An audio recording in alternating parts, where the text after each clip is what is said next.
Speaker ने shameful बहुत गलत काम किया। मैं स्पीकर के खिलाफ नहीं बोलना चाहता हूँ। मानने लगे कि अडानी के फाइनेंशियल इन्वॉल्वमेंट में इनकी दिलचस्पी है। नमस्कार, मैं हूं रंजीत झा।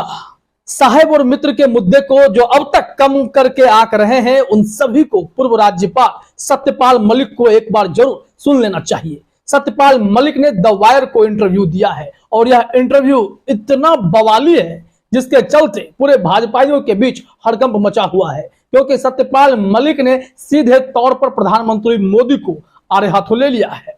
और सत्यपाल मलिक ने ऐसे ऐसे खुलासे किए हैं जिसके बाद मोदी जी की तो नींद उड़ ही गई है। पूरी भाजपा में खलबली सी मची हुई है कि भाई इसका काट क्या है, क्योंकि सत्यपाल मलिक ने साथ ही साथ यह भी कह दिया है कि मेरे से मत भिड़ना, क्योंकि मैं भी फकीर आदमी हूं, रेंट पर रहता हूं और मेरे पीछे इतने लोग हैं, इतने किसानों की फौज खड़ी है कि अगर हमसे भिड़े तो दुर्गति हो जाएगी। तो एक पूर्व राज्यपाल अपनी ताकत पर विश्वास रखता है और मोदी सत्ता से आंख में आंख डालकर कड़े शब्दों में अपनी बातों को रख देता है। करण थापर के सामने वो इंटरव्यू दे रहे थे। करण थापर वही हैं, जरा ध्यान दीजिएगा, जिन्होंने प्रधानमंत्री मोदी को पानी पीने पर मजबूर कर दिया था। वही करण थापर अब सत्यपाल मलिक का इंटरव्यू कर रहे थे। चौंकाने वाले खुलासे तो हुए, आप सब कुछ जानते हैं, लेकिन हम यहां फोकस करने वाले हैं अडानी स्कैंडल पर, जिसके बारे में सत्यपाल मलिक ने कहा कि ऐसे खुलासे हैं ये कि बीजेपी फिनिश हो सकती है। राहुल गांधी ने बिल्कुल सही मुद्दा पकड़ा है। जिन्हें लगता है कि अडानी के मुद्दे को छुपा दिया जाएगा और बातें खत्म हो जाएंगी, ऐसी बात नहीं है। राहुल गांधी जिस तरीके से अडानी को लेकर चल रहे हैं, 2024 का सबसे बड़ा मुद्दा यही है। ये बहुत बड़ा स्कैंडल है और ऐसे में मोदी जी की खामोशी बीजेपी को ले डूबेगी। करण थापर ने उनसे पूछा कि ऐसा नहीं लगता कि प्रधानमंत्री मोदी खामोश हैं अपने फ्रेंडशिप के लिए? क्या कारण है? जेपीसी की मांग विपक्ष तो कर ही रहा है, बावजूद इसके सरकार के कान पर जूं तक नहीं रेंग रही है और गौतम अडानी पर एक शब्द बोलना यह सरकार नहीं चाहती है। इस पर सत्यपाल मलिक ने कहा कि यही चीज बीजेपी को ले डूबेगी, क्योंकि अगर मैं होता तो मैं अपना हाथ अडानी से छुड़ा लिया होता। जो मांग जेपीसी की हो रही है वो मांग मैं जरूर पूरी कर देता, क्योंकि गौतम अडानी का मामला अब बहुत लो लेवल तक चला गया है। इतना लो लेवल तक चला गया है कि गौतम अडानी के चलते प्रधानमंत्री मोदी पर गाने बजने लगे हैं। उन्होंने कहा कि मैं एक गाना सुन रहा था, किसी महिला ने गाया, ये न चाय वाला है न गाय वाला, अंबानी अडानी का ये लगता साला है, इसने देश बेच डाला है। प्रधानमंत्री मोदी पर ऐसे ऐसे गाने बन रहे हैं। सत्यपाल मलिक का कहना है, तो जरा आप सोच लीजिए ना, बातें बहुत लो लेवल तक चली गई हैं। आम लोगों के डायलेक्ट्स में इस बातों की चर्चा है। तो कहीं ना कहीं गौतम अडानी का मामला बीजेपी को तबाह करने के लिए काफी है। जरा सुनते हैं सत्यपाल मलिक ने यहाँ पर क्या कुछ कहा। लेकिन प्राइम मिनिस्टर तो बिल्कुल ही खामोश है। Is he handling the Adani scandal properly? उनकी जगह होता तो पहले दिन इससे हाथ छुड़ा लेना चाहिए था, क्योंकि इसमें बहुत डैमेज हुए हैं। डैमेज हो गया जी, हो गए, और ये नीचे तक चली गई। मैं अभी एक YouTube पे गाना सुन रहा था, चाय वाला है न गाय वाला है, अंबानी अडानी का ये लगता साला है, इसने देश बेच डाला।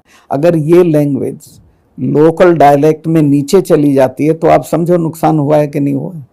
तो सुना आपने, सत्यपाल मलिक यहां नहीं रुके। उन्होंने आगे कहा कि प्रधानमंत्री नरेंद्र मोदी इस मामले पर खामोश हैं, लेकिन वो संसद में जाकर एक अकेला कर रहे हैं। उससे क्या होगा? राहुल गांधी ने जो सवाल पूछे कि गौतम अडानी की कंपनियों में वो 20,000 करोड़ किसके हैं, इस पर जवाब क्यों नहीं आया? जवाब तो बनता है, लेकिन इस पर बीजेपी जितनी खामोश रहेगी, यकीन मानिए कि बीजेपी इस बार 2024 के चुनाव में भारी नुकसान झेलने जा रही है। अगर 1-to-1 फाइट हो गया, एक के बदले एक उम्मीदवार अपोजिशन ने खड़े कर दिए, तो यह पार्टी भूल जाएगी कि यह सत्ता में भी थी। अपनी पार्टी को यह पहचान नहीं पाएंगी। गौतम अडानी का मामला इतना बड़ा है। जरा सुनिए सत्यपाल मलिक ने यहां पर क्या कुछ कहा। 24 में can Adani become an election issue? Certainly it is. अभी इम्प्रूव करेंगे तो अडानी इनको फिनिश कर देंगे। अगर ओपोजिशन ने एक उम्मीदवार के मुकाबले एक उम्मीदवार दे दिया तो बच ही नहीं सकते हैं, कि पहचानी भी नहीं जाएगी कि यही सरकार थी क्या। इतना कम नंबर आएगा इनका। तो सुना आपने, सत्यपाल मलिक रुकने वालों में से नहीं है। राहुल गांधी की सांसदीय जाने को लेकर भी सत्यपाल मलिक ने कहा कि सबसे बड़ी गलती तो यहां पर प्रधानमंत्री के साथ साथ लोकसभा स्पीकर की भी है। लोकसभा स्पीकर ने यहां पर गलत किया। ओम बिरला को चाहिए था कि वो राहुल गांधी को संसद में बोलने की अनुमति देते। करण थापड़ यहां पर टोकते कि क्या वो अनुमति देते या उन्हें कहीं और से अनुमति लेनी होती। इन्होंने कहा वो आप बेहतर समझते हैं। पार्लियामेंट्री डेमोक्रेसी में कभी इतना गलत काम नहीं हुआ जैसा उसे ना बोलने दे के हुआ। स्पीकर ने शेमफुल बहुत गलत काम किया। मैं स्पीकर के खिलाफ नहीं बोलना चाहता हूं, लेकिन वो गलत था, उसको ज़रूर बोलने देना चाहिए था। और जब पार्लियामेंट मिले तो उसकी सफाई वहाँ दिलवानी चाहिए, उसका राइट था इनहेरेंट।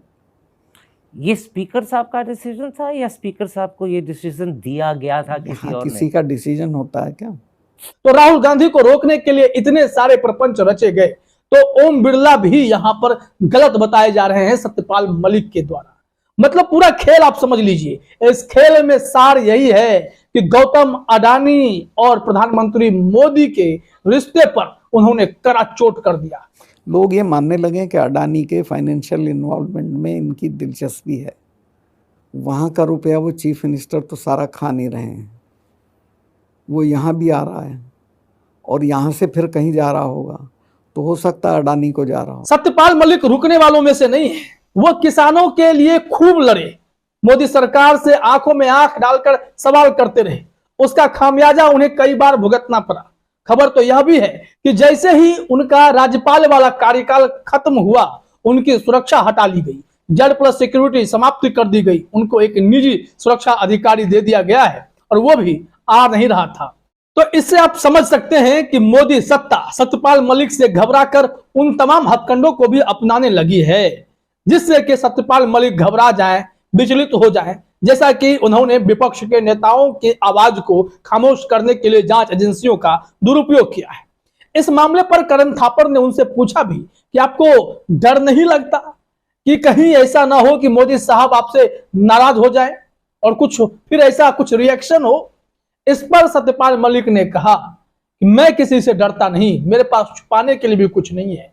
मैं रेंट पर रहने वाला व्यक्ति हूं, मैं फकीर हूं और मेरे पीछे किसानों की ताकत है। मैं जिस बैकग्राउंड से आता हूं वहां के लोग मुझे बहुत चाहते हैं।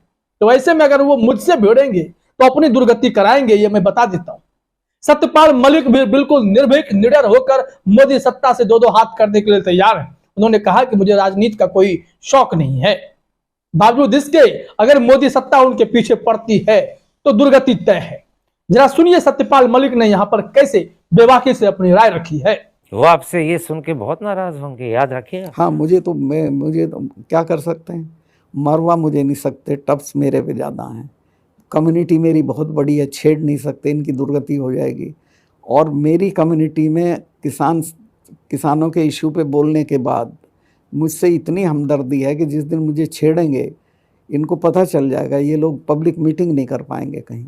तो सुना आपने, सत्यपाल मलिक डंके की चोट पर बोलने वाले व्यक्ति में से हैं। आपको बता दें कि जब सत्यपाल मलिक बिहार के राज्यपाल थे तो यहाँ पर बीएड की पढ़ाई में बहुत बड़ा नेक्सस काम कर रहा था। बीएड में एडमिशन को लेकर के बहुत बड़ा खेल चल रहा था। उन सब नेक्सस को तोड़ने के लिए ही उन्होंने कॉमन एंट्रेंस टेस्ट की व्यवस्था करा दी थी। फिर बाद में बिहार से उनका तबादला करा दिया गया, जम्मू कश्मीर भेज दिए गए और वहां पर उनके सामने में क्या सब हुआ आप जानते हैं। और पुलवामा का जब जिक्र उन्होंने किया तो उस वक्त भी उन्होंने दावा किया है कि प्रधानमंत्री मोदी को उन्होंने कहा था कि 5 एयरक्राफ्ट दे दो, लेकिन सत्यपाल मलिक की बात नहीं सुनी गई। प्रधानमंत्री ने उन्हें कहा चुप रहो। गोवा के मामले में जब वो बोल रहे थे यहाँ पर करप्शन चल रहा है तो मोदी जी उन्हें फोन करके कहते हैं कि सत्यपाल मलिक भाई, आपकी जानकारी दुरुस्त नहीं है, यहाँ पर कोई गड़बड़ी नहीं है, कुछ भी ऐसा नहीं है। और तो इन्होंने पूछा भी कि आपने किससे जानकारी ली, तो उन्होंने जिस व्यक्ति का नाम दिया तो उनके बारे में इन्होंने बताया कि वो सबसे बड़ा भ्रष्टाचारी तो वही है। और इसके बाद ही 1 सप्ताह के बाद सत्यपाल मलिक का वहां से ट्रांसफर हो जाता है, वो मेघालय के राज्यपाल बना दिए जाते हैं। तो सत्यपाल मलिक ने जहां भी अपनी उपस्थिति दर्ज कराई, दमदार कराई। निर्भीक होकर उन्होंने मोदी सत्ता से भी टकराव मोल लिया और जो भी भ्रष्टाचारी हैं उसके खिलाफ भी हल्ला बोल किया। तो ऐसे में सत्यपाल मलिक से टकराना मोदी सत्ता के लिए भी अब आसान नहीं रह गया है। उनके कमजोर नसों को दबाने के लिए किस जांच एजेंसी का प्रयोग करेंगे, ये तो मोदी सत्ता खुद सोचेगी। लेकिन ये तो तय मानिए, अडानी को लेकर जो उन्होंने गंभीर बातें कह दी हैं वो चौंकाने वाली है, हैरान कर देने वाली है। क्योंकि इसमें जो इंपॉर्टेंट पॉइंट है जरा वो देखिए। इन्होंने भी कहा है कि मोदी सत्ता का बहुत बड़ा हाथ है अडानी के साम्राज्य की वृद्धि में। और इस मामले पर जब विपक्ष सवाल खड़े करता है तो उस पर जवाब तो बनता है। जवाब दीजिए, जवाब क्यों नहीं दे रहे हैं? और जो जवाब मांग रहा है उनकी सांसद छीन ली जाती है। सत्यपाल मलिक कि क्या छीनेंगे, वो तो पहले ही खड़े हैं कि आपको जो करना है कीजिए, लेकिन मैं चुप नहीं रहूंगा। उनका यह अंदाज पूरे देश को भा रहा है। आखिर कोई तो है जो मोदी सत्ता से आंख में आंख डालकर सवाल खड़े कर रहा है, तीखे सवाल पूछ रहा है। लेकिन तिलमिलाहट मोदी सत्ता की बढ़ने वाली है, क्योंकि प्रधानमंत्री के कई राज सत्यपाल मलिक जानते हैं। चलते चलते आपको यह भी बता दें कि इन्होंने यह भी खुलासा किया कि राष्ट्रपति भवन में राष्ट्रपति किससे मिलेंगे वो पीएमओ तय कर रहा है। क्योंकि एक बार वो मिलना चाहते थे, आधे रास्ते में उनका अपॉइंटमेंट कैंसिल हुआ, तो इनके जानने वाले लोग जो राष्ट्रपति भवन में हैं उन्होंने बताया कि आपकी फाइल वहां तक पहुंची थी, पीएमओ तक, वहां से कैंसिल हो जाती है। कई लोगों के नाम जाते हैं, पीएमओ ही क्लियर करता है कि किन लोगों से आपको मिलना है, किन से नहीं मिलना है। ये हैरान करने वाली बात नहीं तो और क्या है? कितने खुलासे हैं जो सत्यपाल मलिक करने वाले हैं। मोदी सत्ता 2024 में पानी मांगने को मजबूर होने वाली है। इतना बड़े बड़े बातों को सत्यपाल मलिक खोल रहे हैं, खुलासा कर रहे हैं, पोल खोल रहे हैं, तो हड़कंप मचना तो तय है। लेकिन इंतजार कीजिए, मोदी सत्ता सत्यपाल मलिक से खुन्नस निकालेगी या फिर खुद बैकफुट पर आ जाएगी। फिलहाल इस वीडियो में इतना ही। आप सभी का हमसे जुड़ने के लिए बहुत बहुत धन्यवाद।